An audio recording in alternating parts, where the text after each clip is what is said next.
had never really been interested in directing a Friday the 13th movie. Because I thought, you know, Part 7, are you nuts? What film series prior had the gall to put a Part 7 on the film? And it dawned on me, maybe we could do something that they haven't done before with the character and the story. Ultimately, we settled upon a match for Jason, someone to really be his foil. And that foil was a clone of Carrie.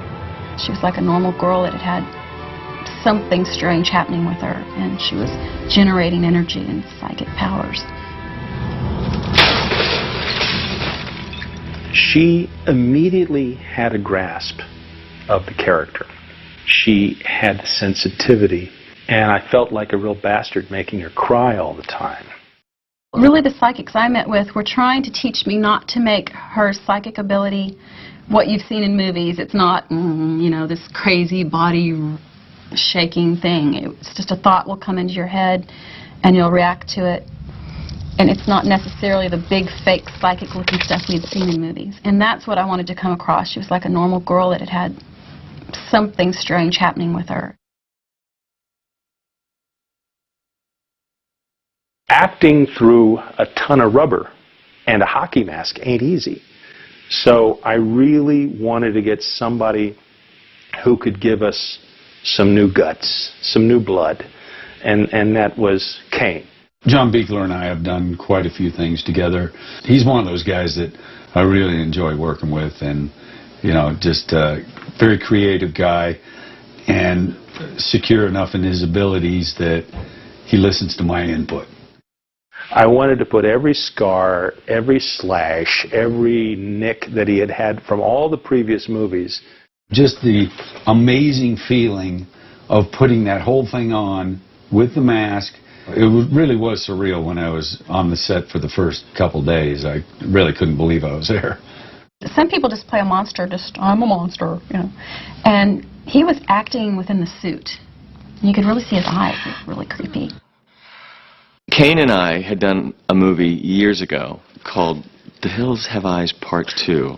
There was a moment where I'm running in that in that movie, and I yell out to the girl Cass, who is the lead girl.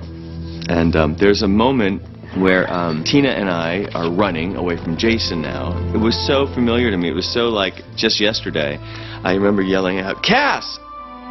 That's the wrong name." And Kane just takes up, "What the hell was that? Where'd that come from, huh?" There was a renaissance in makeup effects during that period. Everybody was doing stuff. When one of the kills happened, they would always film everything. If it's a knife, you'd film the knife going in, the knife coming out, the blood squirting, the person, you know, every little detail. So there are these scenes or parts of scenes that at one time existed that are far gorier and more graphic than exist in the finished film. They were removed by the MPAA. We'd get, you know, an X rating, and you'd get notes on what was wrong. And okay, so you shouldn't see the ice pick go into the eyeball. You shouldn't see the axe go into the skull. You shouldn't see this, that, and that. Okay, cut back, cut back, cut back. We kept sending it back, and so I'd do the notes, get it back, and then we'd get it back, and there'd be new notes of like, well, this scene doesn't, this is too much, and this scene, and I, wait a minute, they didn't mention that scene before. And, you know, they don't make explanations for what they do. They just say, well, no, this scene is no good. My first death was a fabulous death that John Buechler had conceptualized, and it was very gory and graphic. And, of course, that gave the movie an X rating.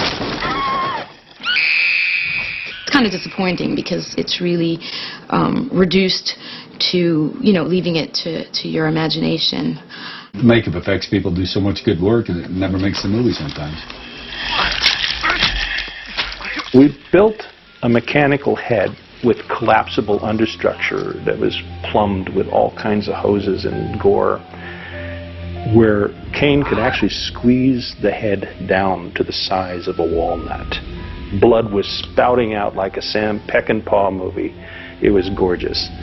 I thought for sure I'd be able to keep that in because it was so over the top. It was almost funny.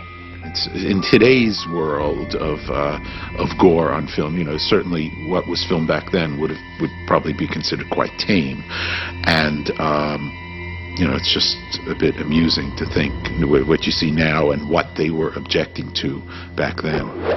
One of the things that's missing in the movie that I wanted initially, but ultimately was never allowed to do, when Lar is driving the car, she is supposed to have sort of a clairvoyant flash of her mother's death. My initial idea was to have little Jason from the first Friday the 13th movie, the little boy that drowned, holding Betsy Palmer's head, with Betsy Palmer speaking. I think that would have given a moment to the fans to say, that's cool, that's real cool. But my associate producer axed it immediately as being too over the top, nobody will get it, and you're stupid. So we just had Susan Blue being stabbed. The actual death scene that occurs with Susan Blue, there's chunks missing. You actually see the piece go into her spine. You actually see it come out of her. You actually see a blast of blood come out and hit Dr. Cruz. He was a little bit bloodier in one of our takes. I'd hoped to be able to show a little bit more of what actually happened to Dr. Cruz, because we did actually get this spinning saw injected into his midsection, and we actually saw some of his stomach and intestines pulled out and wrap around the blade. That was the one kill where everybody was cheering for it, and I just wish they had showed more of what we did.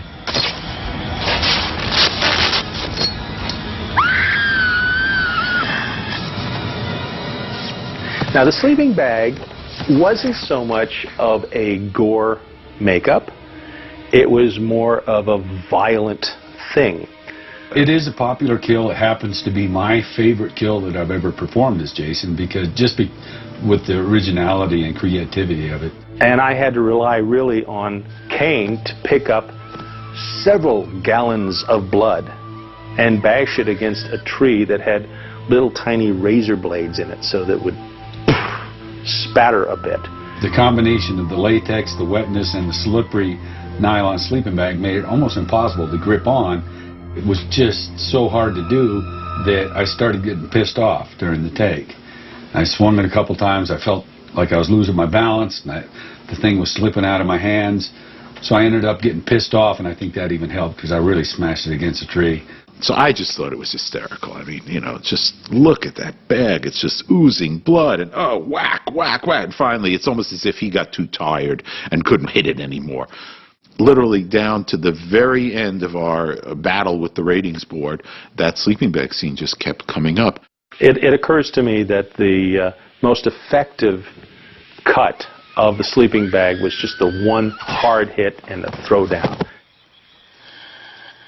The way my character originally died, we filmed that in Alabama, and what they did was they made a fake chest for me to wear underneath that T-shirt, and apparently in the dailies, when he hit me with the machete, the whole torso kind of shifted, and they said it was really obvious that it was fake and it didn't look good, but we didn't know this till we got back to L.A. It's like, he's killed people with machetes 1 billion times. We need to come up with something that's a little bit more interesting. And that's why I like collaborating with Kane. He says, let's throw her through a window. And then we came back here, and we went back to that house that they originally shot number 4 in Topanga Canyon. And we reshot the way it is in the movie now over there. And then, of all things, they hired a stunt man. They put a wig on this guy, a red wig, and they put an exact duplicate of my top on him. But, he had these shaved, giant, muscular legs as he was falling out the window. There was a very attractive young stunt woman who was thrown through that window. And believe me, I saw a lot of them because they had to be almost nude. Maybe she had very muscular legs, but they were feminine. They were using Harry's previous music to Library Part 7. So I tried to take the spirit of what Harry did and create my own spots in the movie that had my own themes, my own thematic motifs. And most of the time I was pretty safe, and there was actually only a couple of cues where one of Harry's sort of faded and a new one of mine faded right up. It's a tough one because I didn't want to go too close because I would have felt that I was invading his turf. So I really tried to keep it true to myself, but that it wouldn't be jarring for the listener.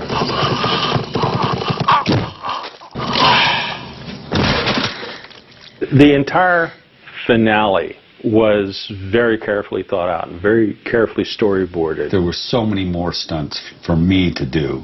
Went through a window, went through the stairs, went through a wall. It was great from a stunt point of view. The porch falling on Kane was challenging. I was terrified that this massive structure is going to come down on him, but Kane, I'd do it. It was a big challenge, but because of that, it was so much more fun.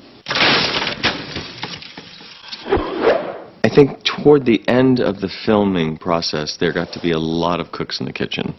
And Buechler's vision the whole time through was, very detailed and very clean and very specific, and he knew what he was doing, knew what he wanted, knew how to get it. There were a lot of compromises made in my initial vision of the film. One of the big compromises for me was where Jason ultimately gets his. The letdown is that a guy wraps a chain around his neck and pulls him underwater. We had actually created this apparition, which was a version of John Otran's character, Tina's father. John Carl had all these different scenes of where I was coming to life. Finally, my daughter brings me back to life, and I save her. So there were quite a few different scenes. Also, the version that he had, I was to be in 3 different types of zombie dead. He had rotting face where you could see bones through his skin and really looked pretty believable. We were never allowed to shoot that. It was deleted from our schedule by my associate producer because she hated the way it looked. As far as I knew, nothing was going on between the producer and the director because John was under such pressure to get so many things done in such a short period of time. That was a big disappointment for me. Right now it's so anticlimactic after all that these characters have been through. For just a guy to show up and pull them underwater didn't make any sense. You've got 2 zombies now in Crystal Lake. You've got a bad zombie with Jason, and you got a good zombie with Mr. Shepard. So, when I left to shoot, I was saying, wow, what a way to do a sequel. Very often I have thought of doing Friday the 13th, Part 7, Volume 2, which would follow what happens to the characters. What we didn't really see was the final scene where Jason actually resurrects from the bottom again. He comes up and kills a fisherman, and he's back. Were I to have the opportunity to do this, I would have followed Tina's story as she is taken back to the asylum and accused of all the murders. We would have a whole new story where Jason goes in after the inmates and the doctors and the nurses. That would have been fun. I think people also like a continuing story. We crave that. That's why the soap operas work. Well, might be a good idea. It was always a good battle between the 2 of them. She did survive, so could have come back and done something else, and then I could kill her.